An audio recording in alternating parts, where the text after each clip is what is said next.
The year was 1840, and the Texas frontier was a rugged expanse where the untamed wilderness mirrored the turbulence of human ambition. This land, with its rolling plains, rugged mesas, and winding rivers, was both a home and a battlefield, bearing witness to the ceaseless struggles between settlers, soldiers, and indigenous tribes.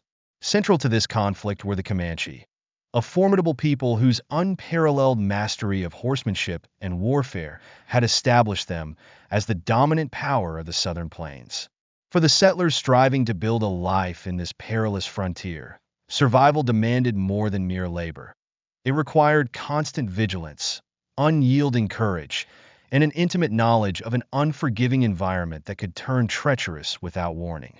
Amid this crucible of danger and ambition emerged a new generation of Texas Rangers, young men dedicated to defending their settlements and leaving their mark on history.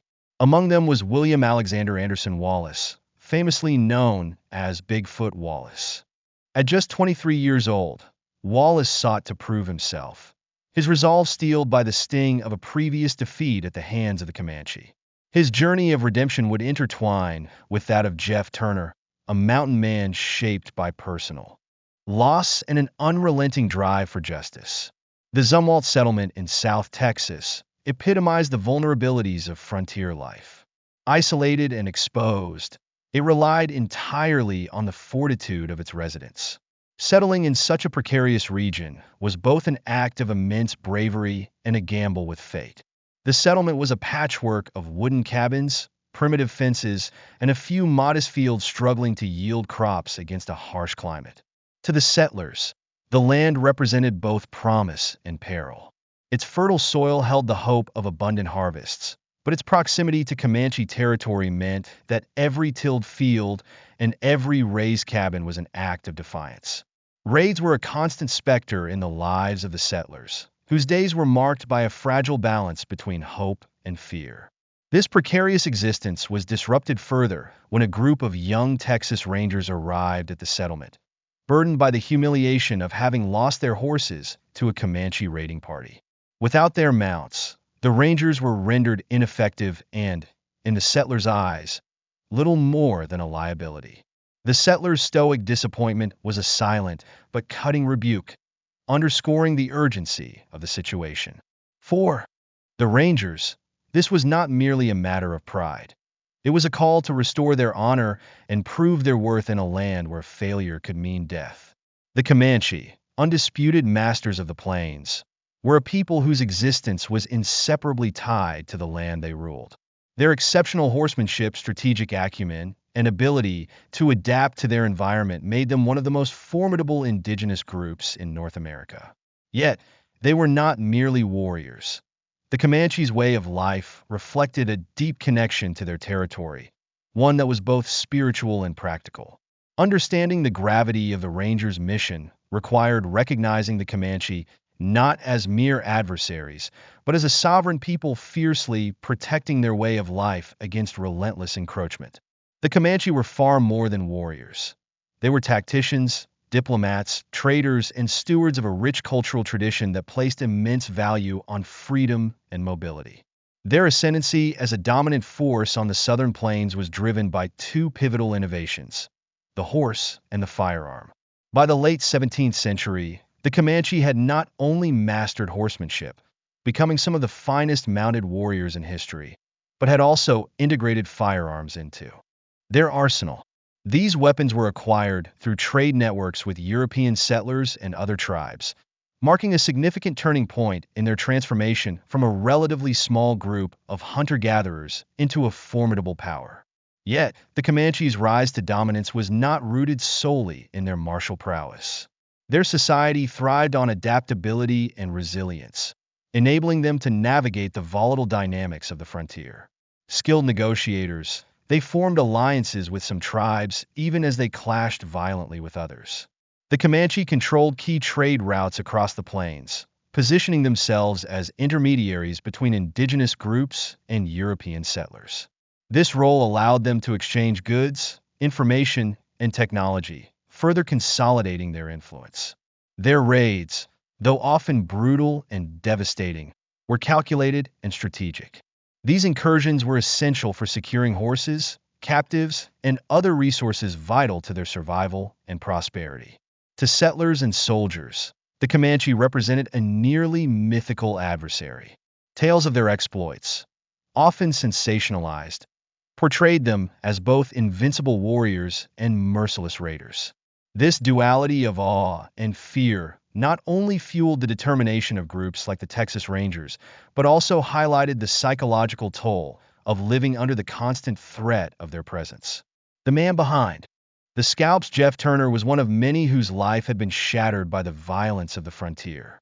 His tragic story, a wife and 3 sons killed in a Comanche raid, was a heartbreaking reminder of the high human cost of westward expansion.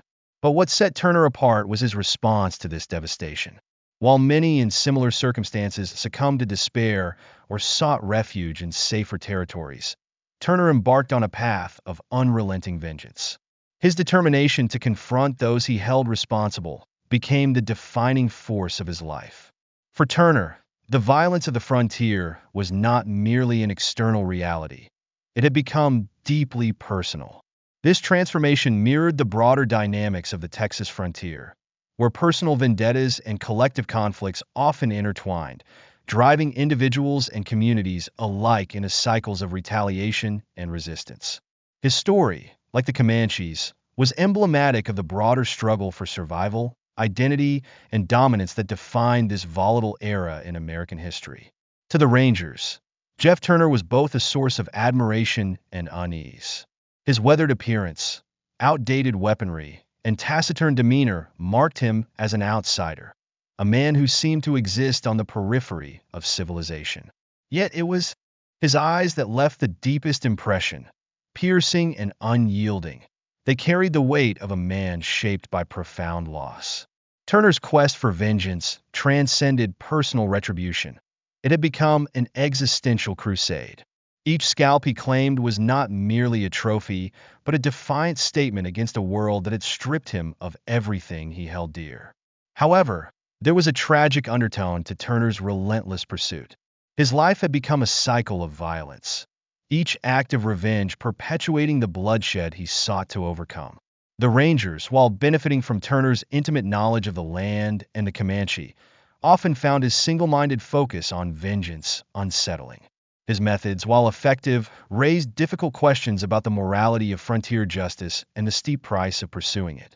The chase, a test of will and skill, tracking the Comanche, was a formidable task. Their unparalleled mastery of the land and skill in covering their tracks made them elusive adversaries. Under Turner's guidance, however, the Rangers began to close the gap. The pursuit became a grueling test of endurance and strategy, stretching across days and nights under the relentless sun. Every clue, be it a broken branch, a disturbed patch of grass, or the faint imprint of a hoof, was a puzzle piece Turner used to lead the way.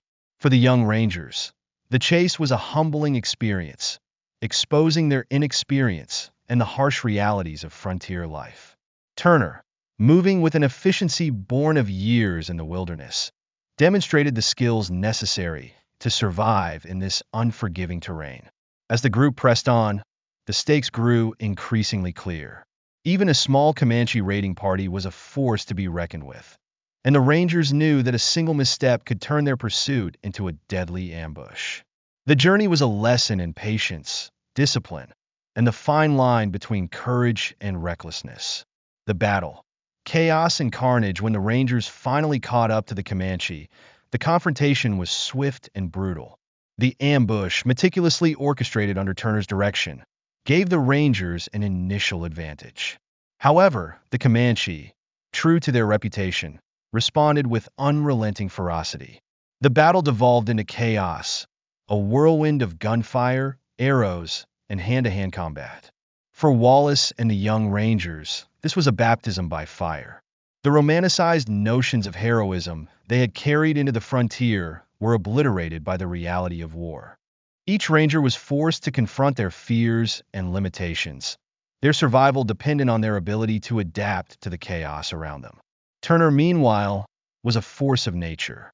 Driven by his unyielding resolve, He moved through the battle with precision and determination, his every action a reflection of the years he had spent honing his skills in the wilderness. Yet even in victory, the toll of the confrontation was clear. The Comanche's ferocity had left its mark on the Rangers, who emerged from the fight irrevocably changed. Wiser to the harsh realities of the frontier and more deeply aware of the sacrifices required to survive it. Turner moved through the battlefield with a precision that seemed almost otherworldly. Each action was guided by years of experience and an unyielding resolve honed by the hardships of frontier life. His scalping of fallen Comanche warriors, though gruesome by modern standards, was emblematic of the brutal realities of frontier warfare, a grim cycle of violence where such acts were both ritual and retribution. Aftermath and reflection as the smoke settled and the last echoes of gunfire faded into silence, the Rangers began to take stock of what they had achieved. They had reclaimed some of their stolen horses and dealt a significant blow to the Comanche raiding party. Yet, the cost of victory was etched into their battered bodies and the haunted expressions on their faces. For many of these young men, the battle was a shattering revelation, stripping away any romantic notions they may have held about life on the frontier. Turner, however, remained impassive. For him, the confrontation was neither victory nor closure. It was simply another step in an endless journey defined by vengeance and survival. As the Rangers gathered around the campfire that night, sharing stories to ease the tension and lighten their spirits, Turner sat apart, silent and inscrutable. His thoughts were his own, a heavy burden that none among them could share or fully understand. Legacy and lessons. The story of Bigfoot Wallace, Jeff Turner, and the Comanche is more than a tale of frontier conflict. It is a microcosm of the larger struggle for survival and dominance in the American West. It is a narrative shaped by cultural collisions, personal vendettas, and the complex interplay of heroism and brutality.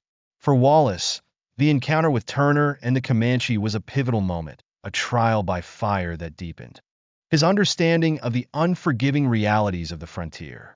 It exposed him not only to the physical dangers of life on the edge of civilization, but also to the intricate web of human motivations, courage, vengeance, and the drive to endure against all odds.